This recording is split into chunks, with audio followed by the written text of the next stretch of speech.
trust, betrayal, and a deadly scheme. Harold Henthorn seemed like the perfect husband, until a chilling investigation revealed a mind twisted by greed and deception. What dark secrets did he hide behind his caring facade? Let's uncover the truth behind this sinister story. Red flags in the darkness. As dusk approached the majestic cliffs of Rocky Mountain National Park on September 29, 2012, the serene mountain air was shattered by a blood-curdling scream. What followed would haunt the park's dispatch center for years to come. At 5:45 p.m., a middle-aged man named Harold's trembling voice crackled through the radio. His wife, Toni, had fallen from a cliff. She was barely clinging to life. The clock ticked mercilessly as Harold waited for help. By 6:30 p.m., desperation had taken hold. His second 911 call painted a grim picture. Despite his attempts at CPR, Toni's breathing was growing shallow. In a last-ditch effort to guide rescuers through the darkening wilderness, he had lit a makeshift signal fire. The dispatcher's voice offered a glimmer of hope. A park ranger was nearby. But before they could pinpoint Harold's location, the mountain silence swallowed their connection. By 7:30 p.m., Harold's text to Toni's brother carried the weight of impending tragedy. "I can't find her." Night had claimed the Rockies. The temperature plummeted to a bitter 4 degrees Celsius as a lone ranger. Medical supplies strapped to his back navigated the treacherous slope in darkness. After what felt like an eternity, he found Harold at the cliff's base, still performing chest compressions on his wife. The ranger's examination confirmed their worst fears. By 10 p.m., Toni was pronounced dead. Local headlines painted a portrait of the victim: a wealthy oil family heiress, a devoted Christian, a loving mother, and a skilled ophthalmologist who shared her husband's passion for outdoor adventure. But beneath this perfect surface, something didn't add up. The ranger's instincts, honed by years of experience, were screaming that this wasn't just another tragic accident. The couple's preparation, or lack thereof, raised red flags. Who attempts a challenging hike through remote terrain in late afternoon, especially in their 50s? Their only light source was a tiny keychain flashlight, hardly adequate for the darkness that would inevitably overtake them. But it was Harold's behavior that truly set alarm bells ringing. His claim of hours of mouth-to-mouth resuscitation contradicted the evidence. Toni's lipstick remained pristine, with no traces on Harold's face. Later that night, the ranger returned to the scene. Toni's body lay where she fell, her blood-streaked hair a stark contrast to the untouched purple backpack and camera beside her. The photos inside told a story of apparent marital bliss, loving poses, tender moments captured in pixels. But if their bond was so strong, why did Harold's actions suggest otherwise? As moonlight cast long shadows across the cliffs, a chilling question emerged. Had this tragic fall been meticulously planned by the grieving husband himself? A perfect day or a calculated plan? 2 days after the tragedy, investigators sat across from Harold in a sterile interview room. His voice remained steady as he painted a picture of what should have been a perfect anniversary celebration. 12 years of marriage, he explained, deserved something special, something away from the mundane. That's why he had surprised Toni with a hotel stay and planned this intimate hike, far from the tourist crowds. The timeline he offered seemed precise, almost rehearsed. They'd started their hike at 1:30 p.m., but the crowded peak had disrupted his vision of a romantic afternoon. A detour led them to a secluded rocky outcrop by 3:30 p.m., where they lingered over lunch for an hour. Harold emphasized their plans to leave by 4:45 p.m. They had an anniversary dinner to attend after all. But fate, as Harold told it, had other plans. Through her binoculars, Toni spotted a fire lookout tower with an inviting trail. One last adventure, one last photo opportunity at a second rocky outcrop. Then came the text that changed everything. Their daughter's soccer team had won. Harold's voice faltered slightly as he described looking up to share the news, only to witness his wife plummet from the cliff's edge. The next 45 minutes, he claimed, were a desperate search that ended with him finding Toni unconscious among the rocks. He described dragging her to flat ground, performing CPR as her head and shoulders scraped against the rocks, leaving trails of blood. But something about his demeanor struck the investigators, his clinical calmness, the absence of tears or grief as he recounted losing his wife of 12 years. The room grew tenser when the conversation turned to life insurance. Harold's casual nod and mention of a $1.5 million policy for their daughter seemed oddly detached, but it was what investigators found in his Jeep that sent chills down their spines. A map in the glove compartment with a small pink X marking the exact spot where Tony had fallen. Harold's explanation came stumbling out, his previous composure cracking as he claimed ignorance about the mark's origin. Meanwhile, the autopsy told its own story. Tony's body bore more than a dozen fractures, but mysteriously her sternum remained intact, a detail that contradicted Harold's account of prolonged CPR, which typically leaves distinct chest fractures. An even more puzzling detail emerged. While Tony's wedding ring remained on her finger, its $30,000 diamond had vanished. The evidence painted a disturbing picture. Whether Tony fell or was pushed, the injuries she sustained proved fatal. While the manner of death remained officially uncertain, one thing was clear: homicide couldn't be ruled out. The pristine sternum, the missing diamond, the marked map.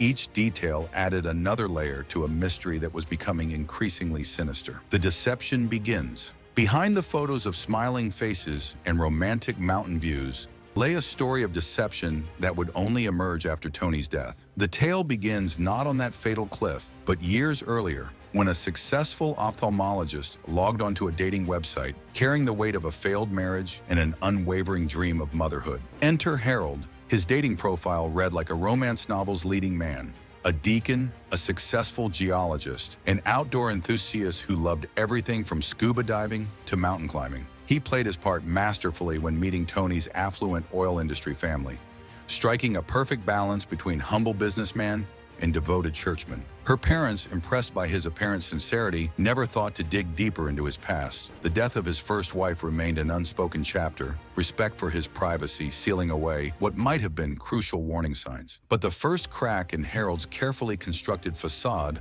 appeared at their own wedding. When tradition dictated the groom pay for the wedding dinner, Harold smoothly passed the bill to Tony's brother with promises of reimbursement, promises that would never be fulfilled. It was a subtle red flag, overshadowed by the grandeur of their southern Mississippi wedding in September 2000, where Harold's controlling nature first surfaced as he micromanaged every detail of their special day. Denver became their new home, with Harold painting pictures of his thriving business ventures. Their luxury neighborhood and the birth of their daughter in 2005 seemed to complete their fairy tale. But beneath this veneer of domestic bliss, a more sinister reality was taking root. Tony had become the family's sole breadwinner, her successful ophthalmology practice supporting their lifestyle, while Harold's supposed business ventures remained mysteriously intangible. The truth that emerged after Tony's death left her family reeling. The successful businessman, the experienced geologist, it was all an elaborate fiction. Harold had never earned a single paycheck. His comfortable lifestyle had been funded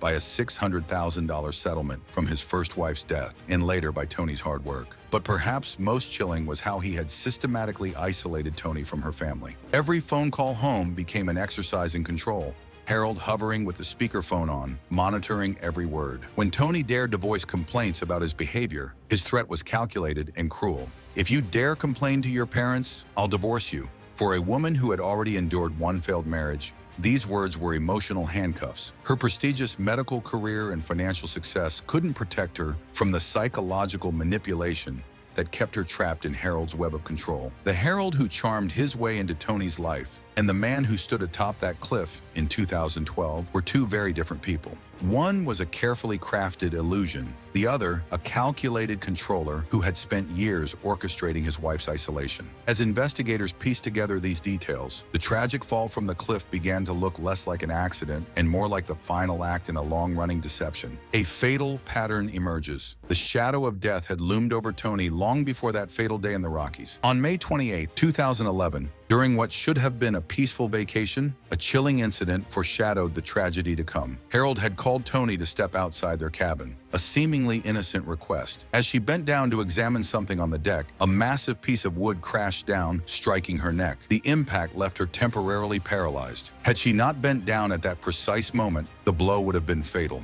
When Tony shared this terrifying experience with her mother, maternal instinct screamed danger. She begged her daughter to hire a private investigator, but Tony's response revealed her tragic vulnerability. "He's my husband. I must trust him unconditionally." These words would haunt her mother after the cliff incident, along with another crucial detail investigators would later find significant: Tony's history as a talented athlete who'd undergone 2 knee surgeries. What loving husband would lead his mobility-impaired wife on such a treacherous hike? Harold's behavior at the funeral raised more eyebrows. His story had morphed. Now Tony had fallen while photographing wild turkeys. His visible distress seemed less about grief and more about the police presence. As October's investigation deepened, a darker picture emerged through interviews with friends and family. They described Harold as suffocatingly controlling, shadowing Tony's every move, only giving her brief respites during his mysterious business trips. But it was the financial web that truly revealed Harold's motivations. The supposed $1.5 million life insurance policy was just the tip of the iceberg. Tony carried multiple policies totaling a staggering $4.7 million, all naming Harold as trustee. Yet paradoxically, Tony alive was worth far more, with her family's flourishing oil business promising a substantial inheritance. This contradiction puzzled investigators until they uncovered the true nature of their marriage. A year before her death, friends had noticed Tony's spirit dimming. Her marriage had become a suffocating prison of financial control. Harold obsessively managed every penny, treating his accomplished wife like an invisible entity. When $320,000 from a travel lawsuit mysteriously appeared in Harold's account, along with her annual $24,000 business dividends, Tony's father finally intervened. His confrontation led to Tony's first act of financial independence, opening her own bank account. But this small step toward freedom may have sealed her fate. To Harold, who had never earned a legitimate income, Tony's growing independence represented a threat to his carefully constructed financial scheme. Divorce would have exposed his years of manipulation and ended his access to wealth. But her death, that would secure him $4.7 million with no questions asked. The investigation had come full circle, but a chilling question remained. Was history repeating itself? Before Tony, Harold had lost another wife in a supposed car accident. As investigators dug deeper, they had to wonder, had this pattern of deadly accidents begun long before Tony's fatal fall? Another similar occurrence. 17 years before Tony's fatal fall, another tragedy unfolded on a dark stretch of Highway 67. On May 6th, 1995, at 10:25 p.m., a scene eerily similar to what would later play out in the Rockies caught a passerby's attention. Harold crouched over a woman's body, performing desperate attempts at resuscitation. This time, the victim was his first wife, Lynn. Harold's account seemed straightforward enough. A flat tire on a quiet night, 3 jacks propping up the Jeep, a loose bolt rolling beneath the vehicle, Lynn, ever helpful, reaching underneath to retrieve it. Then in a horrifying instant, the car slipping off its precarious perch, pinning her beneath its weight. Harold painted himself as the desperate husband, trying everything to free his trapped wife, his CPR attempts proving futile against the cruel hand of fate. The investigation at the time found nothing suspicious. The evidence aligned with Harold's story: mechanical asphyxiation confirmed by autopsy, tire marks consistent with his account, and most convincingly, the image of a grieving widower that even Lynn's parents accepted without question. The case file was closed, marked as a tragic accident, and gathered dust for nearly 2 decades. But time has a way of revealing patterns. When Tony plunged to her death in 2012, investigators reopening Lynn's case found themselves staring at a chilling series of coincidences. 2 wives, 2 substantial life insurance policies, 2 remote locations, 2 deaths with Harold as the sole witness. The parallels were too precise to be mere chance. Like pieces of a macabre puzzle falling into place, the similarities painted a disturbing portrait. Harold, the common denominator in 2 accidents, separated by 17 years but linked by an identical formula, isolated locations, insurance policies, and a grieving husband's testimony standing as the only account of each tragedy. His first wife, September 1982, Colorado. A daycare teacher named Lynn exchanged vows with Harold, a graduate student working part-time as a consultant. Though even then, the details of his employment remained conveniently vague. To everyone watching, they embodied the perfect love story, their only source of sadness being their inability to have children. Lynn, whose days were filled with the laughter of other people's children at her daycare, longed for a baby of her own. Then came the news that changed everything. Lynn was pregnant. Her joy radiated through phone calls to family members, her future finally holding the promise of motherhood she'd dreamed of for so long. No one could have known that this happiness would be so cruelly short-lived. The funeral drew relatives from across the country, all rallying around the seemingly broken-hearted Harold. His grief appeared so genuine that Lynn's father found himself consoling his son-in-law, sharing a bench and holding hands in their shared loss. But years later, as Lynn's sisters reflected on that night on Highway 67, something didn't add up. The Lynn they knew, careful, methodical Lynn, would never have crawled under a car supported only by jacks. It went against every aspect of her cautious nature. 4 years after Lynn's death, when Harold began dating again, her family showed remarkable compassion. Still viewing him as the grieving widower who'd lost not just his wife, but their unborn child, they encouraged his search for new love. When he met Tony, they blessed the union wholeheartedly, urging him to find your happiness. Another attempt. In the aftermath of a difficult divorce, Grace Lynn's sister-in-law found herself at rock bottom in 2009. That's when Harold stepped into the picture, playing the role of a guardian angel with an outstretched hand and a seemingly endless supply of kindness. He didn't just offer help, he mailed hundreds of dollars and painted pictures of a fresh start in Colorado, complete with a new life for her children. Grace felt her walls coming down. How could she not? Here was a man who seemed to embody everything a brother should be. She found herself sharing her deepest fears with him, particularly about her daughter's uncertain future. Little did she know she was confiding in a wolf in sheep's clothing. With the practiced smoothness of a con artist, Harold orchestrated a meeting with his insurance agent. Grace, still basking in the warm glow of his apparent generosity, didn't think twice about handing over her most sensitive information. Social security number, salary details, savings, everything. The paperwork she signed might as well have been blank. Such was her trust in him. The manipulation continued like a perfectly choreographed dance. $600 appeared in her mailbox monthly.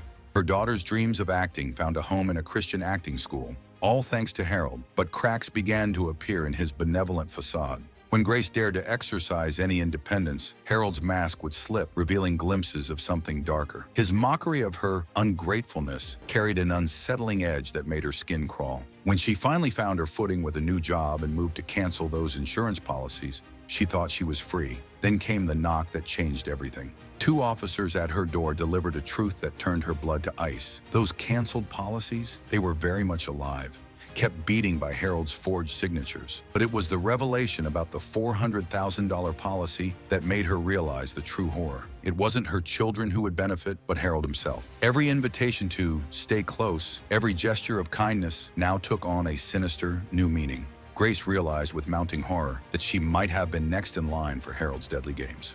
More revelations. The year 2013 brought fresh revelations when a witness emerged from the shadows of the car accident case. Their crystal clear memory of Harold's words that day, claiming he couldn't change a tire, stood in stark contrast to his previous statements to law enforcement. This discrepancy sparked a meticulous recreation of Lynn's death scene, peeling back layers of carefully constructed lies. The investigation revealed telling details. The mysteriously placed bolt that allegedly led to Lynn's death couldn't have rolled under the Jeep naturally. Someone had deliberately placed it there.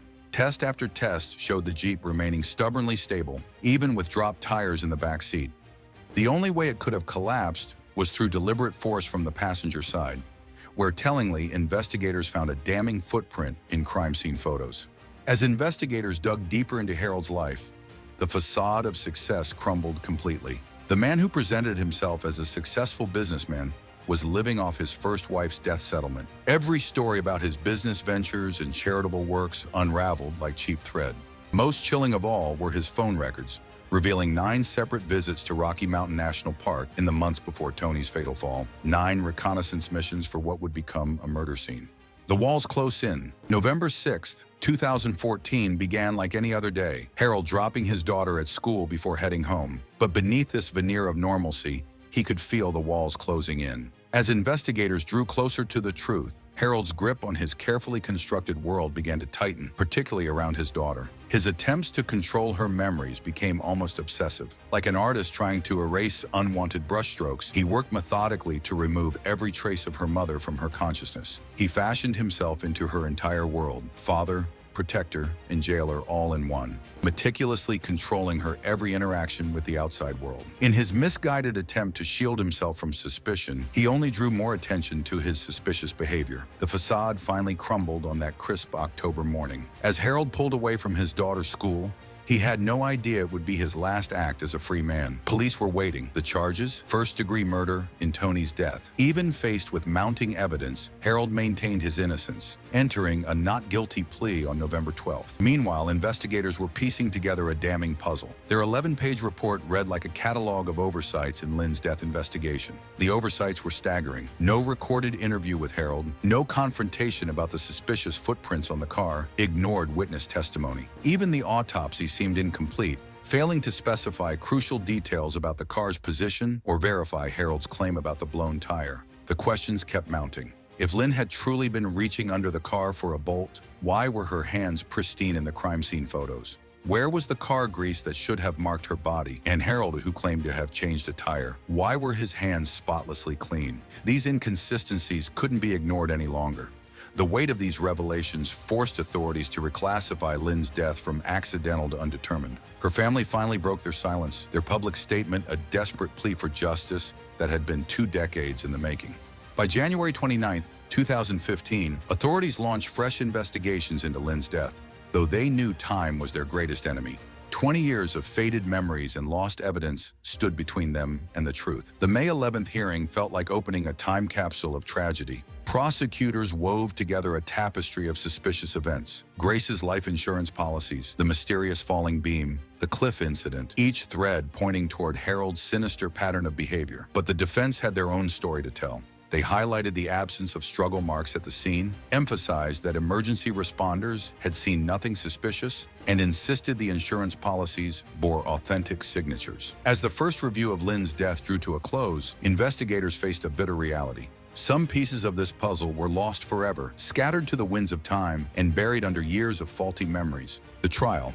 The trial of Harold for the murder of Tony commenced on September 2, 2015, attracting both spectators and the media. From the beginning, the case didn't hold much surprise for those who had tracked the frightening specifics. Prosecutors showed disturbing images from the crime scene, along with the narrative of a husband whose deceitful scheme exceeded everyone's expectations. Police retold how Harold had made up almost everything about his life, from his job to his attempts to rescue Tony. A small yet significant detail that caught the jury's interest was the fact that Tony's lipstick was still intact, even though Harold said he had attempted to rescue her. The prosecution exposed Harold's changing narratives about the pivotal day at the edge of the cliff. In one iteration, he was directly following Tony. In a different moment, he was preoccupied with his camera or phone, conveniently not paying attention right before she fell. But proof disproved these assertions. The camera was barely disturbed, as if it was deliberately positioned to create a false image of a happy marriage. Regarding the alibi related to their daughter's soccer victory, Harold claimed he saw the babysitter's message right before Tony's accident. Nonetheless, the communication was received at 5:54 p.m., and less than a minute later, Harold was beside Tony's body, dialing emergency services. The courtroom was shocked by one particular detail.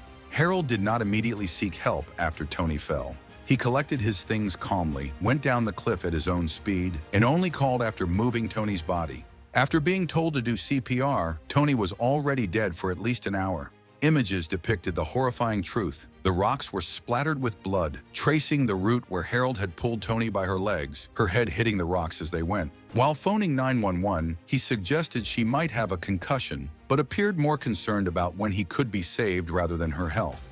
During the trial, Harold's lack of concern and desire for money became obvious. Right after Tony's funeral, he quickly took Tony's phone, erased her computer, and submitted insurance claims. The jury couldn't ignore the unsettling similarities to his previous wife, Lynn, especially the distinct cliff map that prosecutors claimed showed planning. After 3 days of considering evidence, the jury reached a unanimous decision on September 21, 2015.